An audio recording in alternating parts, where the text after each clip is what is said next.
ofisini kwetu kama kawaida yetu asubuhi na mapema. Tulikuwa na presentation fupi kuhusu a good customer services. Tulikuwa tunaelekezana tu ili tuwe bora zaidi kwenye kipengele hicho. Sasa bwana, sisi hatukutumia namna ya kawaida kama vikao vingine ambavyo vinakuwa.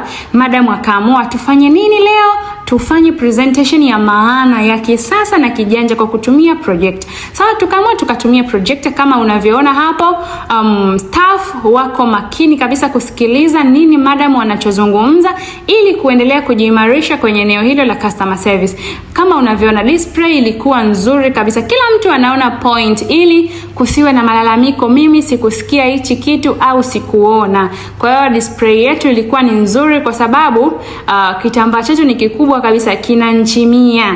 Na staff hapo naona wanafurahia wenyewe. Presentation ilikuwa vizuri kabisa kwa sababu hawatumii nguvu kuona, haichukui muda kwa sababu ni kitendo cha kuproject na kufanya slide ya notes ambazo zimekwisha andaliwa. Na wanafunzi wanafurahi, wanapiga makofi, presentation imeisha. So projector kama hii